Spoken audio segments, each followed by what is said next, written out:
Car trade पर बात करते हैं, क्या करना चाहिए इस इशू में सर? दीप, कार ट्रेड में हाई रिस्क लेने वाले इन्वेस्टर्स पैसा लगा सकते हैं। अब इसमें कुछ चीजें अच्छी और कुछ चीजें कम अच्छी हैं। दोनों ही तरह के इस स्टॉक को लेकर, इस आईपीओ को लेकर आप देख सकते हैं। अच्छा क्या है? अच्छा ये है कि नए जमाने के बिजनेस और नए जमाने के बिजनेस बाजार को पसंद आ रहे हैं। चाहे वो अभी हाल ही का जोमेटो हो, जो टेक्नोलॉजी ड्रिवन कंपनियां हैं, न्यू एज कंपनी जिसको हम कह सकते हैं, तो उस हिसाब से इन कंपनियों में फॉरेन इन्वेस्टर्स का इंटरेस्ट हमेशा रहेगा। और मुझे लगता है इंडियन इन्वेस्टर्स को इस तरह की कंपनियों को समझने में थोड़ा सा वक्त लगेगा। अभी हम डाइजेस्ट नहीं कर पाए कि कोई कंपनियां बिना एसेट्स के मतलब बिना किसी सॉलिड क्या कहना चाहिए इसे, सिर्फ ई कॉमर्स वाली कंपनियां इतने वैल्यूएशंस पर ट्रेड कर सकती है। और इसमें क्या है कि एक कॉल आपको ये इस फ्यूचर पर लेना होता है कि वाकई में ये कंपनियां क्या इतनी बड़ी हो सकती है, इतना बड़ा वैल्यूएशन ला सकती है। क्योंकि अगर आप अभी के वैल्यूएशंस देखेंगे, अभी के रेवेन्यू और प्रॉफिटेबिलिटी के देखेंगे, तो आपको लगेगा कि इतना बड़ा किस बात का पैसा भाई। लेकिन वही है कि एक अलग तरह के इन्वेस्टर्स की जमात है जो इस तरह के आईपीओ को पसंद करती है। अच्छा क्या है पहले वो समझ लीजिए। न्यू एज बिजनेस है, और न्यू एज बिजनेस में आमतौर पर कैश बर्न करने वाली कंपनियां होती है, पैसा उड़ाने वाली कंपनियां होती है, लॉस करने वाली कंपनियां होती है। इस कंपनी के साथ अच्छी बात है कि ये प्रॉफिट मेकिंग कंपनी है। ये अपने आप में एक बड़ा अचीवमेंट है, इसमें कोई डाउट नहीं। अब वो प्रॉफिट बनना अभी भी शुरू हुआ है, तो आप कह सकते हैं कि आईपीओ आने के पहले प्रॉफिट बनना शुरू हुआ। लेकिन अब आईपीओ में 3 साल के ही आपके अगर डेटा होते हैं तो आप उतना ही बताएंगे। तो मुझे लगता है कि एटलीस्ट मुनाफा बनाने वाली कंपनी है, इस स्पेस में ये अकेली कंपनी है जो मुनाफा बनाने वाली कंपनी है। मैं आपको एक और एग्जांपल देना चाहता हूं। ईज माई ट्रिप का आईपीओ आया था दीप, तब भी यही था। पूरी ऑनलाइन टिकटिंग और ई कॉमर्स वाली कंपनी में एकमात्र कंपनी ईज माई ट्रिप थी जिसने जो प्रॉफिट बनाती थी। तब भी बड़ा लोगों को डाउट था कि वाकई में क्या इस तरह की कंपनी आगे चल पाएगी। आज देखिए ₹550 का दाम है। सो आई थिंक ये एक अलग तरह के आईपीओ जिन्हें पसंद करने वाले कुछ अलग तरह के लोग हैं। तो प्रॉफिट मेकिंग कंपनी अच्छा है। दूसरी बात है कैश रिच है, 600-650 करोड़ के इन्वेस्टमेंट्स हैं, कैश इक्विवेलेंट है, तो ऐसा नहीं कि डेट है, इनके पास पैसा भी है।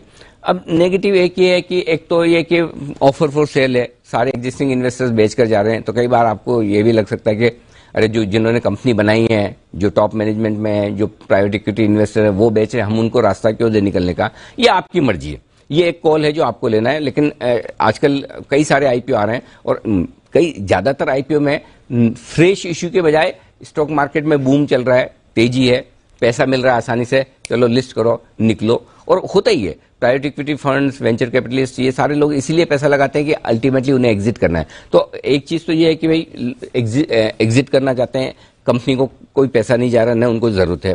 दूसरी बात है कंपटीशन बहुत है, ये अकेले नहीं है कार ट्रेड, इस स्पेस में कई सारी कंपनियां, और सबसे बड़ी बात एंट्री बैरियर है नहीं। तो उस लिहाज से कंपटीशन कभी भी बन सकता है, कभी भी बढ़ सकता है। वो सबसे ज्यादा बड़ी रिस्क है मेरे हिसाब से कि कंपटीशन अगर बढ़ा तो क्या होगा। वैल्यूएशंस मतलब सस्ते नहीं है। Profit making company, debt free company होना अपने आप में अच्छा है, लेकिन जिन लेवल्स के आसपास वैल्यूएशन आ रहा है, जो पुरानी अर्निंग हम देख रहे हैं, उस हिसाब से तो भाई साहब कभी लगाया ही ना जाए। बोले कि 200 के पी मल्टीपल पर आप स्टॉक कैसे ले सकते हैं, क्या कर सकते हैं। लेकिन ठीक है, फ्यूचर अर्निंग्स को देखते हुए, इन सब को देखते हुए हो सकता है थोड़ा आपके लिए आगे चलते हुए मौका बन सकता है। तो मेरा ये समझना है, जो इन्वेस्टर्स रिस्क लेने की ताकत रखते हैं, अब रिस्क लेने से मतलब ये, रिस्क लेने की बात मैंने जोमेटो में भी कही थी, ईज माई ट्रिप में भी कही थी, वहां पैसा बना है। इसका मतलब ये नहीं कि पैसा नहीं बन सकता है। आपको बिजनेस मॉडल को लेकर रिस्क पता होनी चाहिए। रिस्क प्राइसिंग की ही नहीं होती है, रिस्क बिजनेस मॉडल की होती है। और जब आप इन्वेस्ट करें तो सिर्फ एक भाव से कोई शेयर खरीद लेना, या कई बार लोग मुझे लिखते हैं, अभी भी लिख रहे हैं कि आपने तो जोमेटो में बोला था हाई रिस्क इन्वेस्टर ही पैसा लगाएं। तो सही है। हाई रिस्क का मतलब ये नहीं कि स्टॉक नीचे ही लिस्ट होना चाहिए। हाई रिस्क इन्वेस्टर्स का मतलब ये कि आपको उस बिजनेस से रिलेटेड रिस्क समझने की जरूरत है। पैसा बनना एक बात है और बिजनेस के रिस्क को समझना दूसरी बात है। तो यहां पर बिजनेस के रिस्क को समझते हुए आप पैसा लगाएं। रिस्क का मतलब सिर्फ और सिर्फ प्राइस से नहीं है। प्लीज ये थोड़ा सा अच्छे से समझें कि इसका क्या मतलब होता है। ये बिजनेस मॉडल रिस्की है।